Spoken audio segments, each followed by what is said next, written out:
la suerte de estar en este pago de Villa Elisa y por ende, una vez más en la provincia de Entre Ríos, que prácticamente cada 15 o 20 días no hay un festival entrerriano que no nos espere en esto de un invento de este payador de haber hecho el floreo de las jineteadas en verso, como para que la fiesta esté pintada del color del coraje y del otro lado el color de la poesía. Bien, o sea que esa es una cuestión, digamos, una invención suya, si se quiere.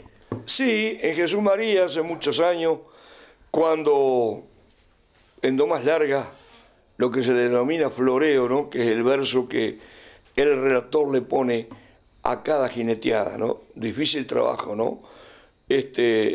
No había otra forma que poner el arte del payador. A mí me convocaron, he hecho 320 noches de Jesús María, que son 32 años, y bueno, poniéndole la geografía del pago del jinete, la cultura de donde es, el centro tradicionalista, un poco la historia del pero de los caballos, la indumentaria propia, si sube un entrerriano o un oriental va a subir con el sombrero quebrado, hermano, sombrero grandote, ¿no?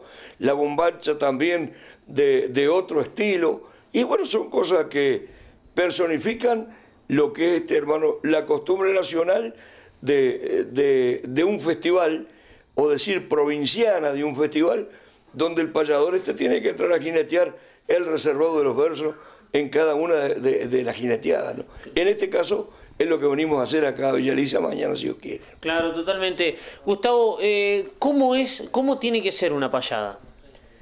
Una payada es controversia mental habiendo dos payadores o tres payadores, ya sale payada. Mientras haya un payador solo, uno elabora la impronta, pero la inspiración, el verso improvisado solo, ¿no? Claro. Y digamos, ¿cómo es? Porque es muy complejo, digo, uno que lo ve de afuera, que los escucha, digo, generar la rima, llevar el hilo, digo, ¿cómo se aprende eso, Gustavo? ¿Es natural? ¿Viene con uno? Sí, habría que preguntárselo a Dios, ¿no? Anoche me hizo una nota también en un conocido canal y una periodista me pregunta casi lo mismo, en otras palabras, y uno es un tocado por Dios en esto. Yo a veces improviso, me bajo del escenario y hay gente que me dice, ¿por qué gente que no conoce el payador, ¿no? ¿Por qué no me copia el verso tan lindo que le salió sobre tal o cual cosa, ¿no? Y el payador nace, hermano, no se hace.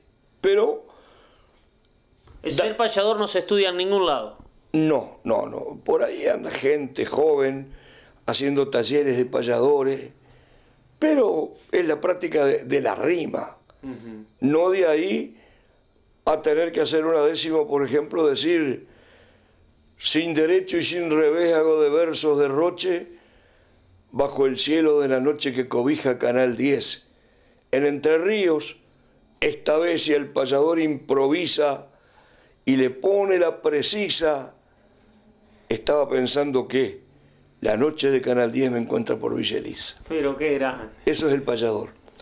Primer periodista oral. Sí, es así, digamos, está catalogado como el primer periodista oral, digamos, ¿no es cierto? La poesía cantada de épocas inmemoriales. Es el canto que tiene partida de nacimiento, pero que mientras quede un hombre que improvise, no va a tener certificado de función, ¿no? Digo, de épocas inmemoriales, desde Homero, la Ilíada, hablando con la literatura bajo el brazo y encontrando la historia de los raperos, por ejemplo, que son payadores, pero ¿nos tomamos un mate mientras? Sí, cómo no, estamos en mate, tranquilo. Es la controversia mental de los negros de Nueva Orleans, cuando no había, indudablemente, letras de imprenta. Gutenberg no inventó la imprenta. Andaba el trovero, el juglar, contando lo que pasaba de un pago a otro a través del verso, ¿no? Y ahí nace el payador. Payador para nosotros, pero es el canto más antiguo del hombre. Yo lo digo esto con humildad, sin que vos me lo preguntés, he hecho prácticamente el mundo entero. Yo me estoy yendo a Cuba dentro de 25 días y ahí se improvisa en punto cubano, al Mundial de la Payada, hemos hecho todas las Islas Baleares, Marruecos, Italia, el latinoamericano, toda España y México también, ni que hablar de Chile y acá cerquita el Uruguay, que es cuna de payadores, ¿no? Y por ende la República Argentina, que tiene muy buenos valores, ¿no? Dentro del arte de la improvisación, el canto que nace y muere en el momento. Bien, Gustavo, le doy tiempo para que tome el mate. Ahí está. Bueno, usted hablaba de Se va, hermano, en tu casa, ¿no? Ajá. Con el calor de la comba de la mano de tu viejo y de tu mamá, que si nos reciben acá en el hall de tu casa es porque es gente buena, gente entrerriana, hermanos de la chamarrita y a parceros de este litoral que es como un cinturón de plata, ¿no? Claro. Como lo dijo alguna vez, que últimamente me ha puesto en el escenario majestuoso del Festival de Diamantes, del cual soy un agradecido de la familia Gieco y de todas las autoridades, también del gobierno de la provincia de Entre Ríos, que han puesto en Gustavo Bichón la mirada hacia un payador, que es nada más que un contador de historias, de cosas que por ahí, en la noche de Canal 10, están ahí, en su pantalla, como para abrazarnos todos juntos. Bárbaro. Gustavo, usted decía que, y de hecho fue así, que el payador es el primer periodista oral. Y bueno, y hay dentro del periodismo, bueno, una esencia de criticar, de cuestionar, bueno, y de expresar lo que a uno le pasa, sobre todo cuando está desconforme. Y en este sentido, ¿cómo surge Tata, quiero ser diputado? Es un tema de Abel Soria, un poeta uruguayo, nosotros decimos landricino uruguayo, ¿no? En su momento, los diputados del Uruguay tenían voz y voto como para estacionar el auto en la mitad de la calle, que no pasara nadie, andar con un revólver y entrar a un boliche capaz y tirar unos tirón que fuera al aire. Y ahí está el artículo 383, que es el que le daba al diputado todo eso que estoy diciendo, ¿no? Claro. Y que después yo lo empecé a cantar en la Argentina, la gente de la cadena 3 lo metió en la radio, lo grabé en ese tiempo, en MG, en M&M me acuerdo, me gané un disco de oro, que lo tengo en mi rancho, y que para un payador es mucho. Vendió y vendió y vendió, está grabado hasta en cumbia, lo grabó mucha gente, lo grabó Juan Lucero, lo grabó Orlando Veracruz, y bueno, y los cumbianteros lo metieron también. Yo todavía lo sigo cantando al Tata, quiero ser diputado. ¿Nos puedo hacer un pedacito? ¿Cómo no? Un pedacito, que más no sea. Es el paisano que le dice al padre, le dice, Tata, ¿no? Sí. Búsquese otro socio, porque el mejor negocio para él, para el hombre de campo en ese momento, era la política. Y el tema dice más o menos así. Tata, búsquese otro socio, que el campo me tiene hastiao. Yo no nací para Arau, sino para el lujo y el ocio. Plantar papa no es negocio, ni tarea muy sencilla. Cuesta mucho la semilla y es demasiado lo que cuesta, que el año que no se apesta se la come la vaquilla. ¿Viste? Empieza a renegar de que en el campo le iba mal y quería ser diputado y disfrutar, dice, del artículo 383. Claro. Que un día acá, en este bendito país, que me ha dado todo, estaba cantando en Villa de María del Río Seco, en el Festival Nacional de la Poesía, donde nació Leopoldo Lugones, donde yo vivo actualmente, ¿no? Que hace 30 años que vivo ahí. Ahí cerca no está el Cerro Colorado. Al ladito, al ladito. Tienen que ir con la cámara, los voy a llevar al cerro. Vamos a hablar en la casa de Yupanqui, de eso tan lindo, en el silencio, donde el chúcaro también descansa en esa tierra pródiga de un silencio como el Cerro Colorado. Bueno, como te cuento, estaba cantando el Tata quiero ser diputado y se me vino un político de ese momento y me dijo, no, ese verso dice, usted está atentando contra la Constitución, diciendo el artículo 383. Y yo le digo, yo le calculo, hermano, que no existe ese artículo. Y después los otros políticos, y callate, dice, no te metas, que ese artículo no existe ahí. Claro. ¿Me entendés? Claro.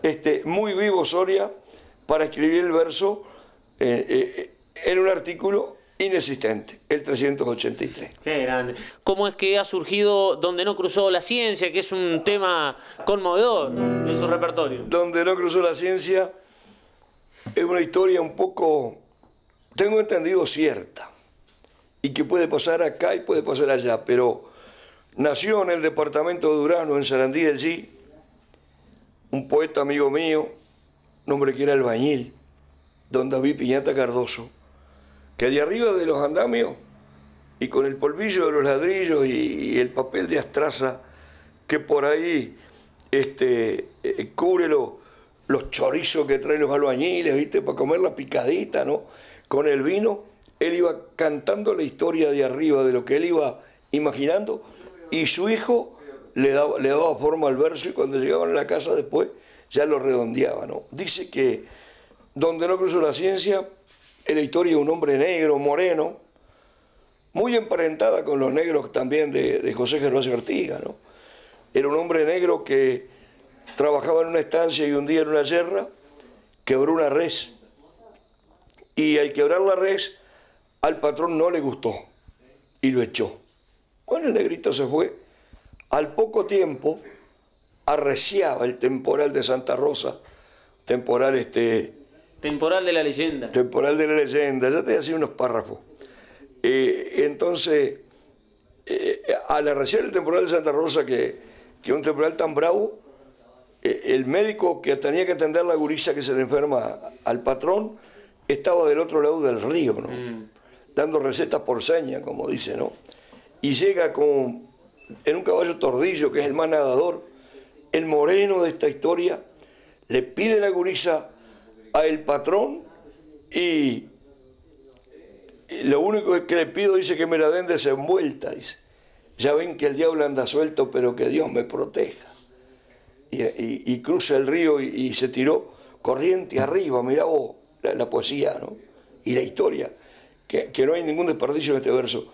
Se tira al río corriente arriba porque sabe que la corriente lo trae enfrente donde está el médico dando recetas por señas.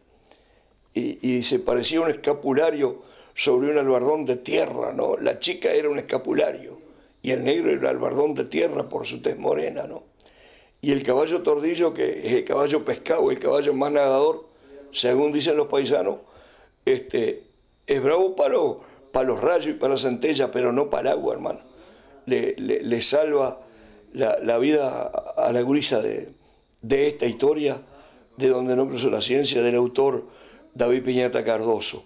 Aún su señora vive, enfermera, en el hospital de Sarandí del G, donde yo he estado hace poco en un festival muy lindo, y ella me cuenta las historias de David Piñata Cardoso, el autor de estos versos. Entonces es lindo el final cuando le dice, le voy a hablar por mi caballo, que fue que cruzó su nena, que aunque es un pobre animal, quiero que todos lo sepan, que aquí nadie es más que nadie frente a la naturaleza, y a mí, que por ser moreno la sociedad me desprecia, que por pobre y por humilde no puedo ir a la escuela. Y a usted, señora, le pido, cuando haga dormir su nena, en esas noches de invierno, el que en sueño me atrarea, le enríe de un cuento como este, que tiene olor a pobreza. ¿Viste qué lindo verso, no? Sí, totalmente. Gustavo, yo no lo quiero demorar demasiado, es muy tarde ya en la noche, así que a mí me parece si usted... Dice, cuando empieza la milonga, es uno de los versos que yo, cuando hago escenario, a veces me toca hacer mucho escenario. Cuando hago escenario, la gente me lo empieza a pedir, ¿no? A Donde no cruzó la ciencia. Y un día vamos a hacer algo lindo acá en Villa Elisa, podemos hacer, hermano. ¿Cómo no? No son pueblos de paso, son pueblos para quedarse a vivir en el alma de la gente. No importa que esté vestido de gaucho, porque el payador que he puesto yo es un payador gaucho en la jineteada, pero al pasear por el mundo una guitarra, el talento por ahí no tiene vestimenta, hermano. Y donde no cruza la ciencia, cuando empieza así.